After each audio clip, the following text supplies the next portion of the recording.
Welcome to Below the Line, where we talk about making movies from the set perspective. My name is Skid. I was an assistant director in Hollywood for the better part of 8 years, and now I'm not. Today's episode is not organized around a specific project. Instead, all of my guests are military veterans who, separate from their service, made or are in the process of making careers in Hollywood. Myself, I'm an Air Force veteran. We'll talk more about that later as part of our discussion, but first, let me introduce my guests. Vince Duque. You graduated from West Point in 1991 and spent 3 years in the Army before moving to Hollywood. Yeah, I was an Army officer in the armor branch. So I had 4 M1A1 tanks that I commanded in Germany. Spent all of my time there, including a stint at Airborne School and the Armor Basic Course for 6 months. And then I got out after President Clinton drew down the military when he first got into office. And a couple of years later, I sort of rolled into the film industry. Welcome. Thomas Kreuger, welcome back. You've done 2 stints with the Army before and after your time as a film set medic. You first served in 1992 and went back in the Army Reserves in 2002. Yes, I got into the film industry actually through my military experience. I served in the infantry, became a combat lifesaver, which was something that infantry guys did, which is like an ad hoc medical person with the infantry. Kind of leveraged that little bit of experience to get my EMT, emergency medical technician, and then I ended up working in the film industry as a set medic. After 9/11 in 2002, I went into the reserves and then in the National Guard and did time in the film industry before going to Iraq. Then I ended up in Iraq. Well, Thomas, thanks for joining us today. My final guest is Nick Schleier. Nick, you were in the Navy from 1988 to 91, but only recently started your career in Hollywood. You're currently a DGA trainee. Yes. Hey, Skid. Actually, Thomas and I were probably in Desert Shield and Desert Storm at the same time. I was floating around on a piece of metal. Go Navy. And I think Thomas was probably in a much hotter place than I was. So the only reason I'm in the training program is because of 2 vets. One vet, Mark Porterfield, Army, again, so I owe Army a lot. I was working, he got me a job in locations on Fear the Walking Dead. So I was on Flight 462, Fear the Walking Dead. And somebody suggested I apply to the training program. And then Mark said, you should call this guy, Vince Duque, and ask him about, the training program. Well, Vince grilled me for it seemed like 4 hours on the phone about what I wanted to do with my life. And at the end of it, he kind of gave me his blessing. So 2 Army vets actually got me into the training program. And so I do owe Army at least 2 favors. You mean West Point? I mean, oh, that's right. They're both West Point. Excuse me. Yeah. Cappuccino Army. Yeah. Nick, I hate that you phrase it that way because that means that I, despite my Air Force, also have a debt to West Point. I did ROTC in college and was committed from high school. And so the military had my number no matter what. And I decided late in college that I actually wanted to work in Hollywood. It wasn't my original intent. I convinced the Air Force to let me do combat camera. So I had a little bit of experience with production and such before moving to Hollywood. But when I got there, I was starting out as a PA as well. And someone also introduced me to Vince Duque, who briefed me and gave me guidance on getting into the training program.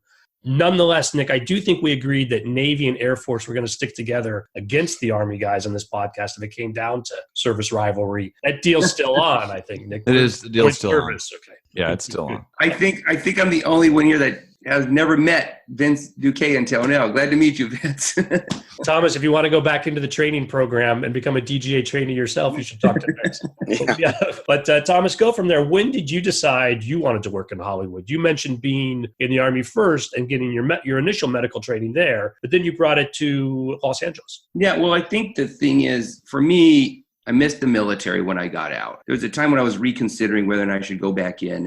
And I was already working in the medical field at the time. I was very much interested in working in the medical field. But when I got introduced to film through a friend and I saw the setup of how the production is ran, it's an organization where everyone's working on a mission, just kind of like the military is. It has this sort of camaraderie set up about it, which is similar to the military. There's all these sort of things that appealed to me and kind of very natural to me. And this idea that I could be a medic in this environment was really, really attractive to me where I was. And that's how I kind of fell into it. The structure of the film industry, despite a lot of the personalities, it was set up like the Navy. If you think about the various departments, like you think about the production on a ship, you got your commander, which is maybe the producer and the director. You got your ADs, which are kind of like your senior NCOs or your commanders, lower ranking officers. And then you've got your chiefs, which is kind of like your keys and so forth. And they're in charge of departments. You know what I'm saying? So there is this structure that was very familiar to me. And I just kind of like embraced it. And I felt really at home being a medic in that. I loved it. Thomas, I want to come back to that. I think the organizational similarities between film sets and the military is something we can talk about in depth. First, though, I want to hear from you, Vince. When did you decide you were going to work in Los Angeles? When I got out of the military, I thought I was going to be in advertising. I was a huge sort of just do it, the Nike campaign disciple as a gymnast. And I really enjoyed copywriting and sort of how those commercials inspired me. So I wanted to be involved in that. But because I wanted to get back into training in gymnastics and try to qualify for USA Championships, I declined all my opportunities to be in advertising and moved back to Los Angeles with no real thought about what I was going to do. And then about 3 months actually after coaching one of the girls, her mother suggested a job for me because she had a manager who was a producer and he needed an officer production assistant. So I said, yeah, sure, I'll do that. And I did that for a couple of weeks, and the manager, who was also a director, got an Energizer Bunny commercial gig as a director, and he asked me to be a production coordinator if I wanted to do that. And I said, yeah, sure. And I basically lied my way through the job, made up everything I could make up just to make things happen, and realized how similar being in the military was to film production, almost like I was training to become someone seriously involved in the industry. Thanks, Vince. So, Nick, of all of us, you actually had the largest gap between your military service and when you showed up in Hollywood. What's your story? I'm a theater grad from the University of Kansas. So, I mean, I was an actor first. been in the Screen Actors Guild since '95. So, I mean, I've been around production, whether it's stage production or film production, for 30 years. But in the military, I wasn't doing any production work at all. And Vince is talking about marketing. I had a production company, was a partner in a production company called Magic Bullet Media for 8 years. And we did digital content for major brands like Nike. I did, LeBron James events in New York City, and, I had 3 camera units filming stuff like that. I worked in production kind of on the fringes of TV and film production. Did EPKs and things like that for years. From the military, since then, I've kind of always been around the fringes of production, and had kind of the same affinity for advertising and marketing that Vince did. The crossover into the training program and being a production assistant really came because my business kind of failed on the tax side. So got in trouble with some tax things and ended up as a PA. So it's like, life, pitches you a curveball, and I just kind of decided to, hit it as far as I could. Well, Nick, since you've been in the training program now going on 2 years, do you also see the similarities between your military background and how things are run on set? Yeah. I mean, Vince and I talked about that before I came in, and it can definitely work to in your favor. It can also be a disadvantage. And I think that the disadvantage that I see in being a vet, and really something that I work to just monitor in myself, is being flexible. We can be very regimented as a former military, because we were kind of taught to wake up at a certain time and do certain things at a certain time of day. I think some vets are not as flexible as they could be in situations on set, because things change quickly, and we have to be kind of fluid and very flexible. And I think sometimes vets who expect it to be a certain way can fall into a trap of not being flexible. Nick, I think what's interesting about that, going back to what Thomas said earlier about the way we're structured, I think in my experience, the reason the military and the film industry use the same organizational structure, it's so that the organizations can respond quickly to change. That by pushing responsibility and expertise to the bottom of an organization, where the guy doing the job knows his job better than anyone else, the structure we set up is a leadership structure where people are pointing in the direction, but then the parts can self-adjust and recognize how they reconnect with the other parts. And so whether it's the enemy is over this hill than that hill, or this actor slept in and now we're going to shoot a different scene, everybody understands how that affects them personally and is able to make the transition to a new situation. Yeah. I mean, we had, the other day, one of our actors, I'll keep it general, just didn't come in for whatever reason. And we had to scrap the whole day and bring in actors and bring in new scenes. It's pretty amazing when you sit there and watch the way production teams respond to, negative stimulus like that. And it's a military thing. It is just like the military. We have to turn the ship around and do something different than we planned to do that day. Just to kind of build on what you just said, Nick, one of the things I noticed when I went back into the military after being in the film industry, I was frustrated with the military because I felt that the competencies that were in the film industry would have been better suited to actually wage war in Iraq in terms of especially the logistics, in the decision-making, the professionalism. It's a little frustrating to me because oftentimes, the military becomes some sort of standard of like hierarchical competencies.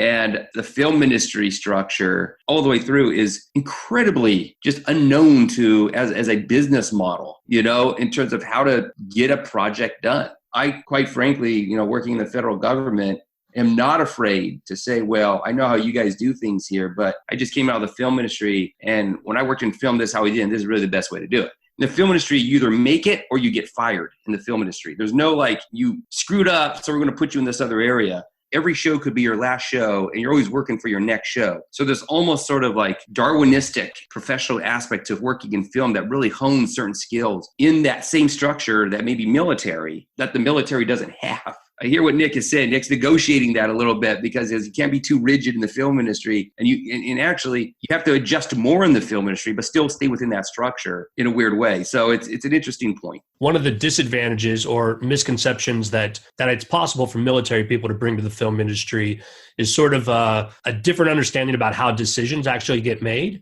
In the military, in the end, if we disagree, we can do a sleeve check and see who's going to make the final decision because rank trumps, I think, other experience. But in the film industry, your loyalties are not to the supposed rank of another person on set. Your loyalties are the person that brought you in your specific chain of command. So consequentially, as an assistant director, I had to learn to motivate people without having actual authority over them and to figure out how to create a team environment so that when I asked for something or quiet on set is really a command, how do you get people to respond to that when you don't have the rank? And I think some veterans coming into the film industry, that could prove extremely frustrating, where you've gotten used to relying on rank to move things forward rather than actually building teams that both organizations are trying to achieve, but rank can be a crutch. Nick, earlier you were talking about flexibility, and I wanted to touch upon that further from my standpoint, in which a lot of folks who aren't from the military, who are in the film industry, have this weird misnomer that being in the military, we weren't flexible, but we were, particularly as, Army officers or officers in the military, we were trained to deal with change, particularly in combat. In the Army, where you'd have an operations order, and then the joke would essentially be once you crossed the line of departure or left the assembly line, which you all gathered, and then crossed the line of departure, which is basically the enemy line, that plan could fall apart. And you had to be ready to be able to be malleable enough to deal with that. I'm able to come up with contingency plans on the fly because that's what I learned from being in the Army. Now, in terms of flexibility, I feel other veterans have struggled in the industry with is something that you brought up, which is rank. Being flexible in terms of where you get your next sort of order, or where the order is sort of like the order of authority comes from show to show to show, because it's always different. A good example would be if you're running first team at base camp, your second AD and your first AD might be your boss on paper, but you might be sort of under the thumb of the hairstylist department head because this person is the main star's hire. So everything sort of revolves around what this person is going to do within the context of whatever logical, logistical decisions you have to make. I find that's where vets have a problem with flexibility into dealing with different personnel, leadership styles, changing loyalties, not knowing where our loyalties are coming from, and that sort of thing. Because in the Army or in the military, I'm talking about the Army because that's what I know, that we all sort of are geared toward accomplishing the mission. Whereas on a TV show or a movie, you would like to think everyone was focused on accomplishing that mission to make a great show, which is completely not true. And it was only until I learned that I needed to understand what every single person's agenda was for that show that I really became a very effective assistant director, because then I could sort of understand where they were coming from. But I didn't before, because I was always, it was confusing to me. People would get upset, or people would have conniptions about something that have zero to do with accomplishing the show, and yet you still have to abide by those things. It's like, ironically, the film industry has helped me more working in the federal government, because it's very much like, yeah, there's a chain of command, but it's about knowing where people sit, where the roles they are, who their loyalties to, trajectorying like the connections and who you're talking to, finding the real power behind the power, so to speak. You're doing a lot of that. And I believe that the film industry actually helped me prepare me for that as well. I mean, we could do a show on like people that work in federal government that used to work in film and how is that influenced just as easily as we do one of the military. It'd be a very interesting conversation nonetheless. But the film industry is an incredible, there's so much to unpack there. I'm surprised people haven't written a book on just breaking down management structures within the film industry and what works, what does, how it could be applied. It seems like it would be a perfect Harvard Business Review sort of journal of some sort. This mysterious organization, weirdly, that is like rife with just incredible competencies and bureaucratic functions and still has to maintain a direct mission. I think what you're also seeing is the difference between Army and Navy. The relationships between how the Army has to adapt and overcome to a situation sort of thing. Like, in the Army, we're like adapt and overcome. Old plans go to shit after the first bullet. I mean, these are things in the Army you hear all the time. I noticed a lot of my Navy colleagues, they were, because of the relationship they have with the machine and the need to keep that machine running through whatever the trauma, whatever it's going through, precision is everything. Staying on a schedule, focus, and that the discipline to maintain that is really huge. It's kind of different kind of discipline and structures that the Navy people have than what us Army people have. So even not all military vets are the same. That's a good point. If you go on a 6-month med cruise which I went on several, it's like working on a feature film. It's like you get underway, there's a plan for where we're going. We're scheduled stops in Spain and Israel, and we're going to go through the Suez Canal, and we're going to stop in Egypt, and then we're going to Singapore. And along the way, there are military exercises that we do. So it was like that. And you're going away from your family and friends too. And you're going onto a weird sleep schedule, just like you would on a feature. So yeah, that's a good point, Thomas. I want to pitch something about need to know and confidential information and control of confidential information. Because, the rumor comes down to the AD trailer. Hey, we're not doing episode 14, but don't tell everybody. That's in a small circle. When does it get out even to the keys, to the, someone had made the reference to the keys as, lieutenants. And when does it get out to NCOs even further down the line? Do the PAs and every grip on the set find out that we're not doing episode 14? Did the general tell somebody, tell the wrong person? And the need to know gets opened up to everybody. Because as ADs, as a medic, you probably wait for the rumors to come down too. But as ADs, it's like the rumor hits the trailer and we should control it, but sometimes it doesn't get controlled. It goes out to everybody. And did you have similar issues when you were in the military? You think similarly the scuttlebutt on a ship is hard to control? Yeah, scuttlebutt, that's the word. And I mean, I was secret intel. I had a pretty high clearance. I was not top secret, but I worked in the Combat Direction Center, and I worked where a lot of very specific, military information was going on. At one point in time, I had Dick Cheney and Colin Powell over my right and left shoulder working on a computer that I was working on. So I was pretty deep into some confidential information. But scuttlebutt was a wholly different story. Scuttlebutt was more like, where's the ship going? What are we actually going to do? And as an operations specialist in the Navy, I was basically an AD in the Navy. It's kind of what I did in the Navy, and it really transferred well to being an assistant director trainee. As a medic, you're often privy to, whether in medicine, generally speaking, especially on set, people come and talk to you all the time about like medical issues. Not only do they come up with a medical issue issue, but then they tell you a personal story to go with it. So you start, the medic is kind of like the medic and the priest at the same time. You're the guy that's really not part of the operations, but you're the go-to guy to just talk about everything else. And I always took that role very, very seriously. It's like, you tell me in confidence, I don't say nothing. Even to this day, now that I'm out, I still don't say what people have told me. That's completely confident, because I think that being a medic and being in that role was like a really important aspect of the job. It's necessary for the job because of all the time we're spending on set together. There has to be that person you could talk to about certain things. And so there was that element. So I take your point about the confidentiality. It's a really important thing. I want to share a thought I had earlier in response to Vince speaking about the specifics of people's agenda on set. I think where we observe the similarities between the structure on set and the structure in the military, I think they both also share a similar point of failure. And that is when people start to think that their job or their section is more important than the overall organizational mission, whether it's the actor that won't relate to the schedule overall, or I think even some of the examples that Vince pointed out. I think similar things happen in the military. And yes, learning to navigate that, Thomas, as you described in federal service now, I would see the same things in the military. And yes, on set as well. But those are all points that the system of quick response is not necessarily built to accommodate very well. Because once those parts start becoming focused on their mission rather than the overall mission, they no longer adjust properly when change happens. And that becomes really, if it was a military, it would be a normal bureaucracy. You say that's a leadership issue. It still is a leadership issue. The problem is in the film industry, sometimes you can't replace that leadership because of extra issues around, just like what Vince was talking about, certain loyalty. So that key person may be absolutely the worst key you ever worked with, and they're not helping with the mission, but you can't get rid of that person because they're really in with the DP, and you need the DP because that director is not able to shoot without that DP, because in fact, the DP is actually making the movie. So, all these things start stringing together, and understanding that having that situational awareness,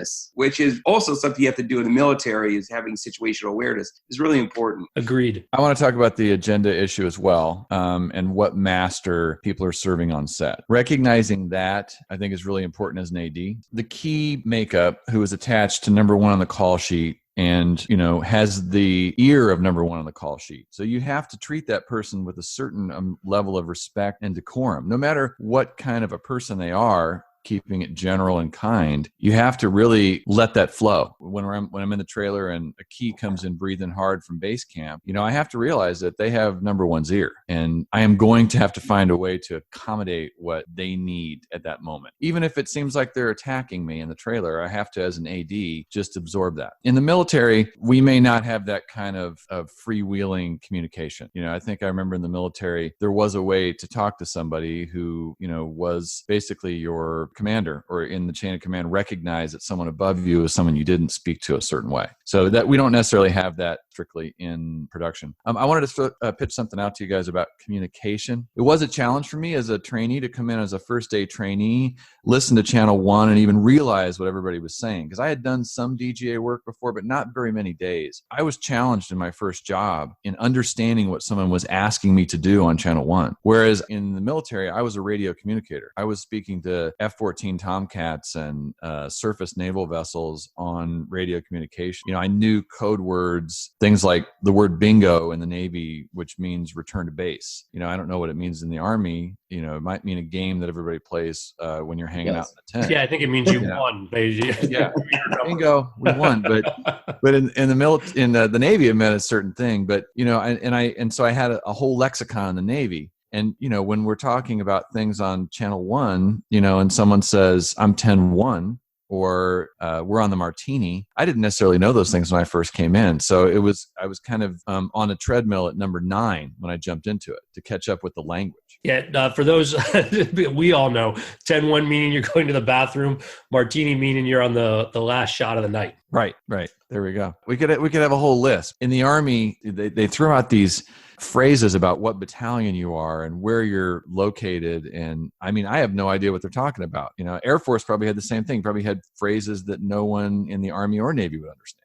As far as Air Force terminology, any word with more than 2 syllables was probably not going to make an Army person's list, right, Thomas? That's you got to keep things much simpler than that if you're dealing with the Army. Air Force, we have just. I've heard that's what they do. I've heard that's what they do in Chair Force Incorporated, but I'm not. Yeah, we're going to the officers' club.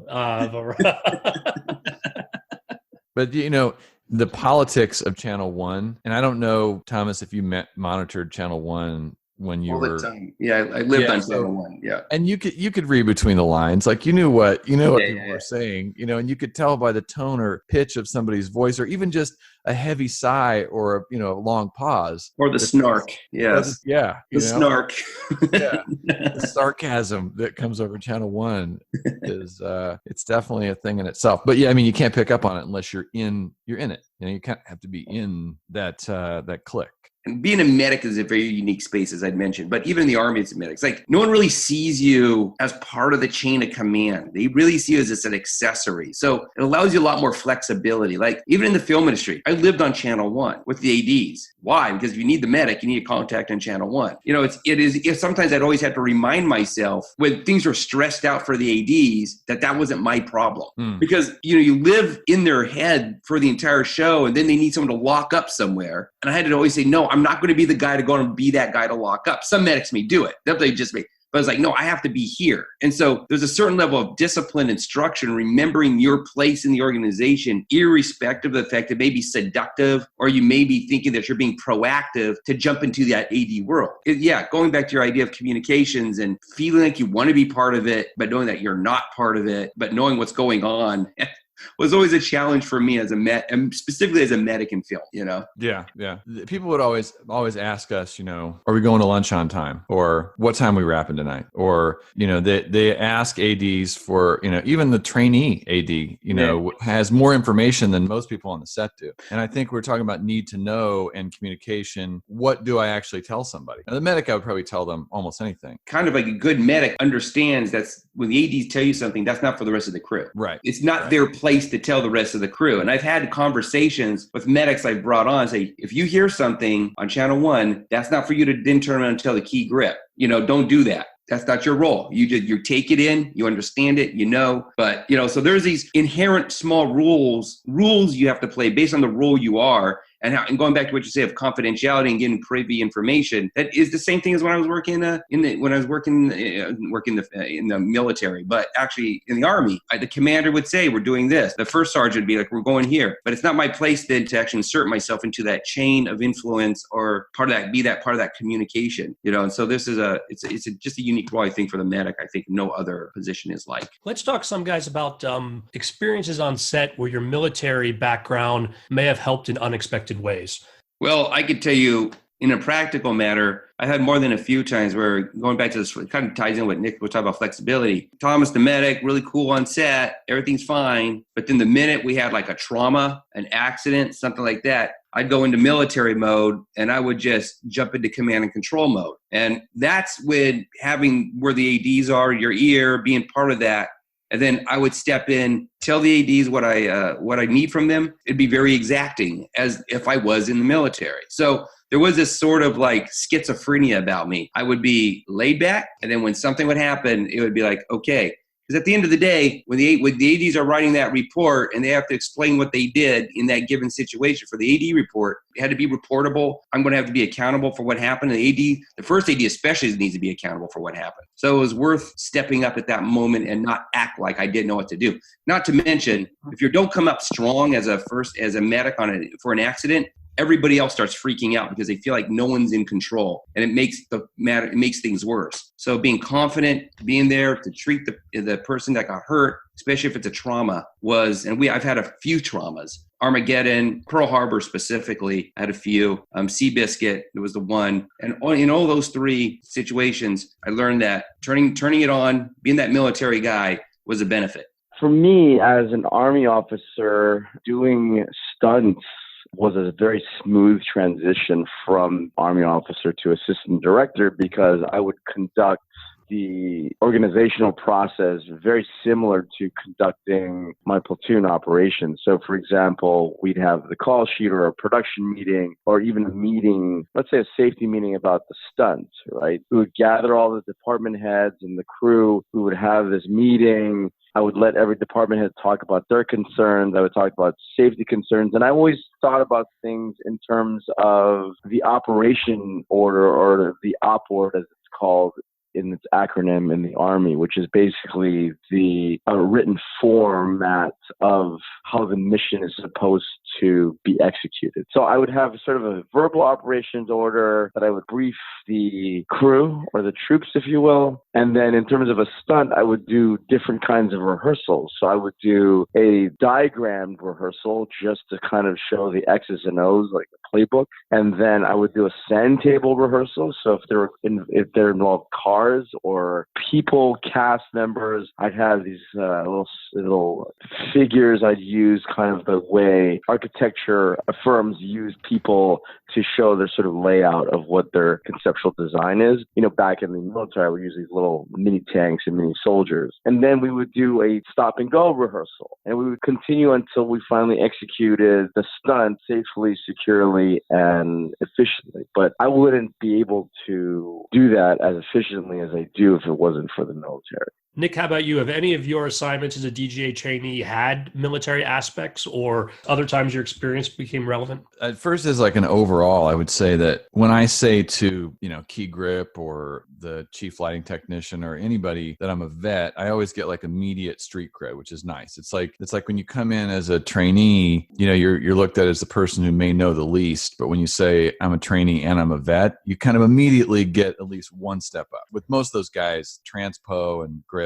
and they're immediately kind of like, oh, he's a vet. He's new, but he's a vet. On the Orville, we are a spaceship with military structure. I'm not saying I'm a consultant on the show or anything, but I definitely am asked questions about like background performers. Like, would they walk this way? Would they talk this way? Would this officer be also a bartender in the, onboard, bar area? Like they ask me questions that are military related.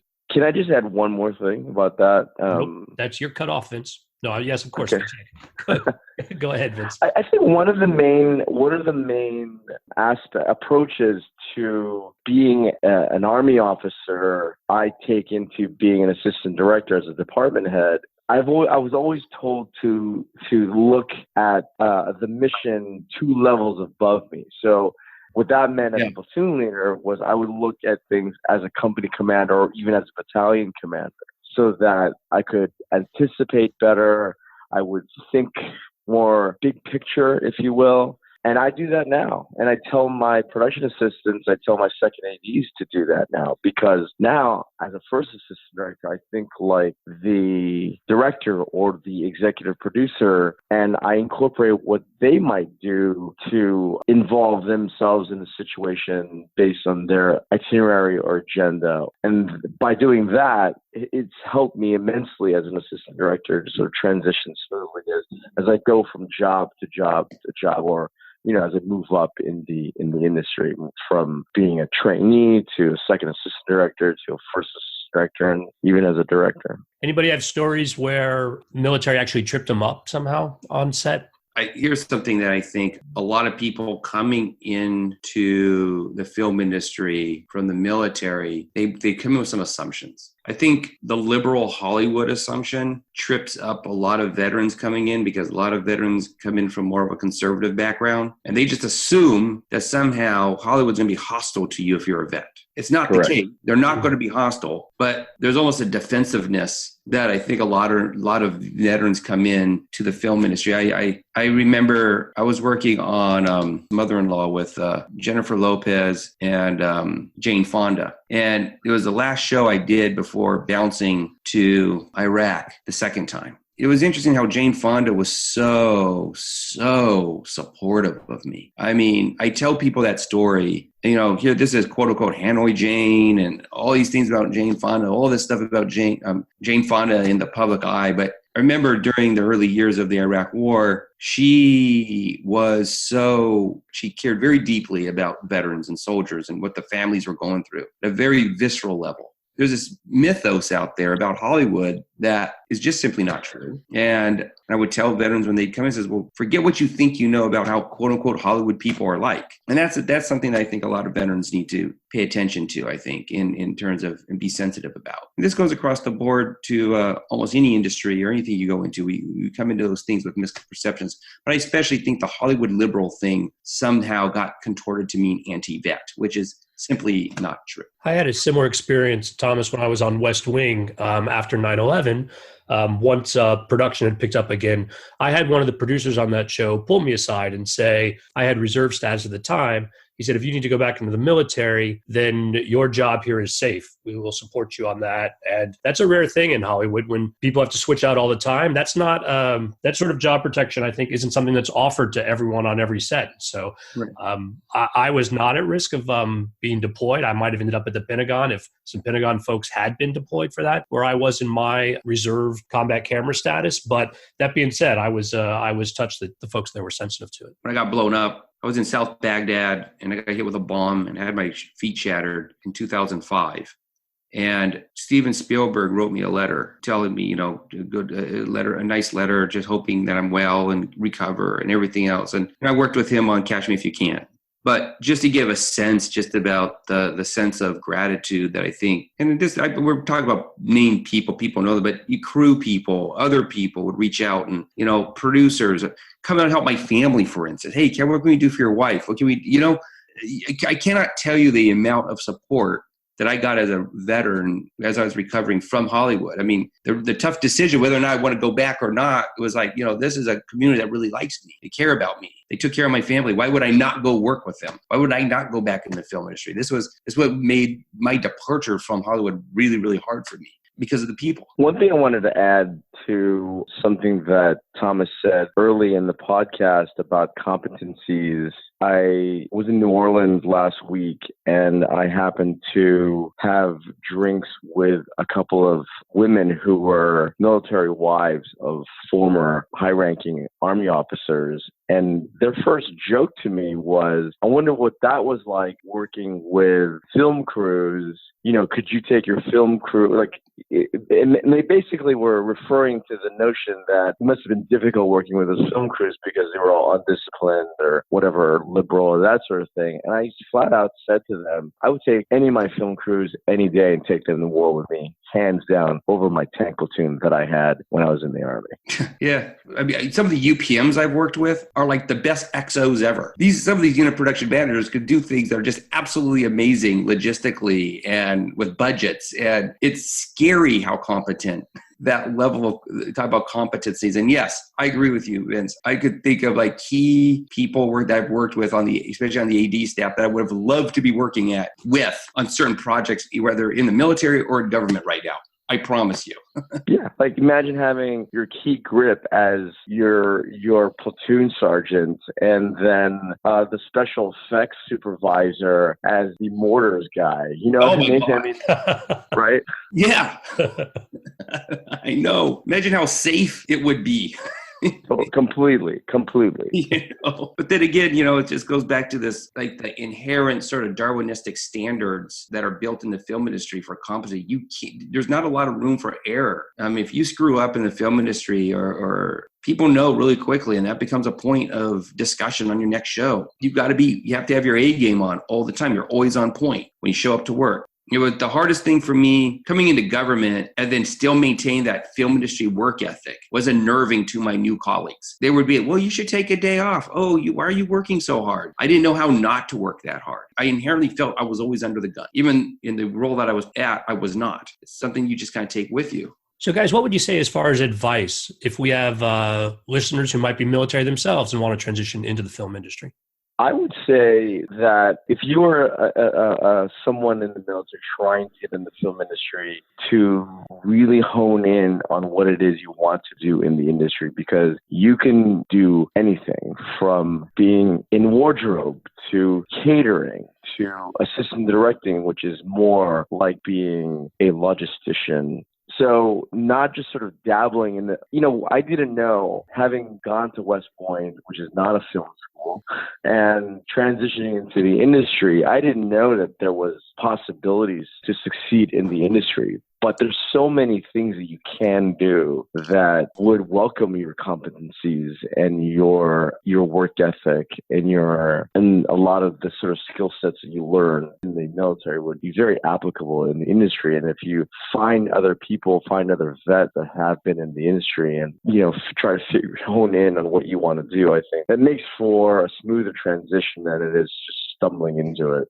Vince, that reminds me, to that point, I think I largely chose the assistant directing path because early on in my Hollywood career, I saw the similarities and where my experience was directly relevant. But I wish perhaps in retrospect that someone had given me some advice to explore every aspect of the film industry overall, rather than just choosing what looked like the best fit, because my military experience would have been helpful other places as well. And it's possible that I put myself on a certain track that, who knows, maybe I'd be doing something different now. I agree. I did the same thing, Skid. I mean, it just seemed like that was the easier transition because I was an Army officer. I was a systems engineering major, and I also dealt with systems engineering as an Army officer. So the AD world seemed to be the easiest way to become successful, only to realize later on I sort of discovered, I really enjoyed writing, I enjoyed directing, and I was, way far into the process, and I had to sort of re-engineer that path again. Building on it from more of the enlisted point of view, if you will, I think using your military background to come into the film industry is helpful. Know that there's a lot of people that will support you, that respect your military background. Liberal Hollywood isn't necessarily anti-vet, but also keep in mind, don't let your military experience, don't wear your military experience. Knowing how to balance that military experience with the situational awareness of where you are. This is a different situation you're in. It's a different culture. Knowing when to push that and when not to push that, and how to calibrate that experience is a skill set. It's a tool that you have. But if you overdo it, it could really, really hurt you. It could pigeonhole you too. You become that guy. And there's people only talk to you about those sort of projects. If you're thinking that you're in an exploratory mode where maybe you want to do other things, know when to push it and when not to. And always be nice to everybody. Don't treat people their quote unquote rank in Hollywood. Because that PA on this show today could be the assistant director, or it could be an associate producer on the next time you that you see them. And if you're an asshole when you met them, or treat them like they were some sort of peon, then they're going to remember that about you. So be nice to everybody and network as much laterally as you can, because in Hollywood, people kind of come up together in terms of waves. You don't want to be always just chasing just always trying to be buddy with the assistant to the director at the expense of everybody else. Just another little tip I would tell anybody going to Hollywood, especially military people who are used to these hierarchical chains of commands where they think they have to impress the next level up. That ties into actually the origin story of my nickname a little. Skid for me was a high school nickname that I had pretty much choked off during college, and then I was Captain S when I was in the military. But when I came to Hollywood on my very first production, I was working for free. There were 6 Robs or Bobs or Bobbies on the show. And so on day 2, I asked someone to call me Skid. The point being a couple. 1, it's an icebreaker because everybody thinks it's kind of funny and they want to make fun of the name from there. 2, getting to know everybody because the networking that you're talking about, Thomas, where it's going to go. And then 3, it's easy to remember. I mean, if people watch some of my credits and the Skid rolls up, people know that I worked on that project. It stuck. I pretty much choked it off again after leaving Hollywood, and now it's back. Well, for all of you, I'm sure there will be thank yous for your service, and I want to thank you guys for joining me here today. It's been a lot of fun, guys. Thank you. Thanks, Kid. Been a real pleasure, man. We'll see you guys soon. And that concludes my discussion with military veterans in the film industry. If you enjoyed this episode, please rate us 5 stars wherever you get your podcasts. Email me your feedback via skid, S-K-I-D, at belowtheline.biz. That's B-I-Z. And you can follow us on Instagram and Twitter. On both of those platforms, we're at Pod Below the Line. Thanks as always to Curtis Five for our music and John Wan for our logo. Next episode, we're returning to our regular format, and my guests will be 3 crew members from 2002's Replicate, starring Ali Landry. If you'd like to watch the movie before the podcast, it's available for free on YouTube in 8 parts. Search for Replicate, but spell it with the letter K instead of the letter C. Hope you'll join us.